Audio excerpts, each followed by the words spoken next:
Assalamualaikum warahmatullahi wabarakatuh. Sebelumnya, perkenalkan nama saya Syarma Arinda Adiba atau biasa dipanggil dengan nama Syarma. Saya dari Prodi Ilmu Komunikasi Universitas Terbuka Surabaya dengan NIM 0448934998. Yang terhormat Bapak dan Ibu dosen pengampu mata kuliah Bahasa Indonesia dan kawan-kawan seperjuangan yang saya sayangi. Mari kita ucapkan puji syukur kehadirat Tuhan Yang Maha Esa.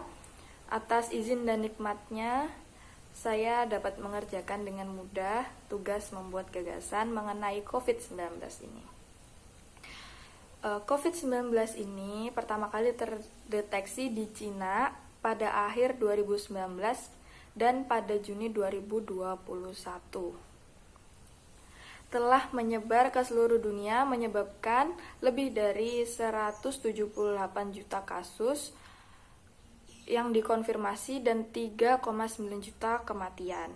Beberapa kasus awal terkait dengan pasar basah di kota Wuhan, tempat klaster pertama infeksi COVID-19 tercatat.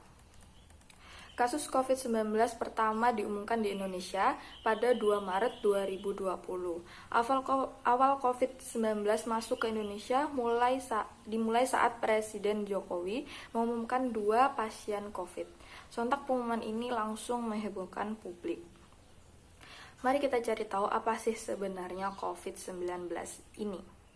Menurut Kementerian Indonesia, coronavirus atau COVID-19 merupakan keluarga besar virus yang menyebabkan penyakit pada manusia dan juga hewan. Pada manusia biasanya menyebabkan penyakit infeksi saluran pernapasan.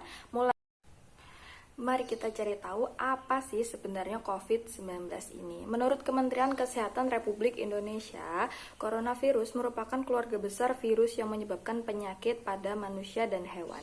Pada manusia biasanya menyebabkan penyakit infeksi saluran pernapasan, mulai flu biasa hingga penyakit yang serius seperti Middle East Respiratory Syndrome atau MERS dan sindrom pernafasan akut berat atau Severe Acute Respiratory Syndrome atau SRS. Seperti penyakit pernapasan lainnya, COVID-19 dapat menyebabkan gejala ringan termasuk pilek, sakit tenggorokan, batuk, dan demam. Sekitar 80% kasus dapat pulih tanpa perlu perawatan khusus. Sekitar 1 dari setiap 6 orang mungkin akan menderita penyakit yang parah, seperti disertai pneumonia atau kesulitan bernafas, yang biasanya muncul secara bertahap.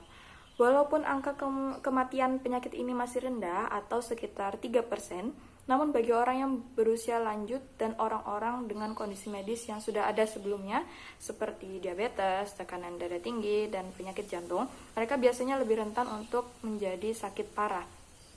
Melihat perkembangan hingga saat ini, lebih dari 50% kasus konfirmasi telah dinyatakan membaik dan angka kesembuhan akan terus meningkat. Bagaimana virus ini bisa menular? Seseorang dapat terinfeksi dari penderita COVID-19.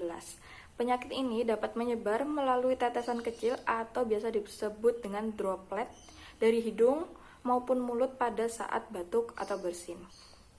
Droplet tersebut kemudian jatuh pada benda di sekitarnya. Kemudian, jika ada orang lain menyentuh benda yang sudah terkontaminasi dengan droplet tersebut, lalu orang itu menyentuh mata, hidung, atau mulut, bisa disebut dengan segitiga wajah ya, maka orang itu dapat terinfeksi COVID-19. Atau bisa juga seorang terinfeksi COVID-19 ketika tanpa sengaja atau bisa juga seorang terinfeksi COVID-19 ketika tanpa sengaja menghirup droplet dari penderita. Inilah sebabnya mengapa kita penting untuk menjaga jarak hingga kurang lebih 1 meter dari orang yang sakit. Sampai saat ini, para ahli masih terus melakukan penyelidikan untuk menentukan sumber virus, jenis paparan, dan cara penularannya. Tetap pantau sumber informasi yang akurat dan resmi mengenai perkembangan penyakit ini. Saat ini, WHO menilai bahwa resiko penularan dari seseorang yang tidak bergejala COVID-19 sama sekali sangat kecil kemungkinannya. Namun, banyak orang yang teridentifikasi COVID-19 hanya mengalami gejala ringan seperti batuk atau tidak mengeluh sakit sama sekali, yang mungkin terjadi pada tahap awal penyakit. Sampai saat ini, para ahli masih terus melakukan penyelidikan untuk menentukan periode penularan atau masa inkubasi COVID-19. Sejumlah penderita COVID-19 gejala berat setelah sembuh terkadang merasakan efek multi-organ atau kondisi autoimun selang beberapa minggu sampai bulan setelah terinfeksi virus COVID. Efek multi-organ tersebut bisa mengaruhi sebagian besar sistem tubuh, termasuk jantung, paru-paru, ginjal, kulit, maupun otak. Kondisi autoimun terjadi karena ketika sistem daya tahan tubuh tanpa sengaja menyerang sel sehat di tubuh, menyebabkan peradangan dan memicu kerusakan di sebagian jaringan tubuh. Imbas kondisi tersebut, penyintas COVID-19 bisa mengalami sindrom inflamasi multisistem atau multisystem inflammatory syndrome atau yang biasa disingkat dengan MIS. Ada beberapa cara yang bisa dilakukan untuk mencegah penularan virus ini. Yang pertama yaitu menjaga kesehatan dan kebugaran agar stamina tubuh tetap prima dan sistem imunitas atau kekebalan tubuh meningkat. Yang kedua, mencuci tangan dengan benar secara teratur menggunakan air dan sabun atau hand rub berbasis alkohol. Mencuci tangan sampai bersih selain dapat membunuh virus yang mungkin ada di sekitar kita dan tangan kita. Tindakan ini juga merupakan salah satu tindakan yang mudah dan murah. Sekitar 98% penyebaran penyakit bersumber dari tangan. Ketika itu, menjaga kebersihan tangan adalah hal yang sangat penting. Yang keempat, ketika batuk dan bersin, tutup hidung kalian dan mulut kalian dengan tisu atau lengan bagian atas dalam. Yang kelima, hindari kontak dengan orang lain atau berpergian ke tempat umum. Yang keenam, menghindari menyentuh mata, hidung, dan mulut. Tangan menyentuh banyak hal yang dapat terkontaminasi virus. Jika kalian menyentuh mata, hidung, dan mulut dengan tangan yang terkontaminasi tadi, maka virus dapat mudah masuk ke tubuh kita. Yang ketujuh, gunakan masker dengan benar hingga menutupi mulut dan hidung ketika Anda sakit atau sedang berada di tempat umum. Yang kedelapan, membuang tisu dan masker yang sudah digunakan ke tempat sampah dengan benar, lalu cuci tangan lagi. Yang kesembilan, menunda perjalanan ke daerah atau negara di mana virus itu ditemukan. Yang 10, hindari bepergian keluar rumah saat Anda merasa kurang sehat, terutama jika Anda merasa demam, batuk, atau sulit bernafas. Segera hubungi petugas kesehatan terdekat dan mintalah bantuan mereka.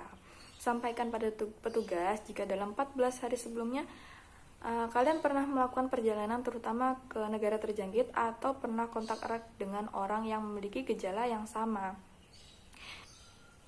Ikuti arahan dari petugas kesehatan setempat. Lalu, pantau perkembangan COVID-19 dari sumber resmi dan akurat. Ikuti arahan dan informasi dari petugas kesehatan dan dinas kesehatan setempat. Informasi dari sumber yang tepat dapat membantu kalian melindungi dari penularan dan penyebaran virus tersebut. Sekian uraian yang saya sampaikan. Mudah-mudahan kita dilindungi Allah Subhanahu wa taala dari segala mara bahaya di sekeliling kita dan semoga bermanfaat bagi kalian yang menonton dan membaca gagasan ini. Sampai jumpa di video-video saya lainnya. Terima kasih sudah menonton video ini. Jangan lupa jaga kesehatan dan tetap mematuhi protokol kesehatan. Assalamualaikum.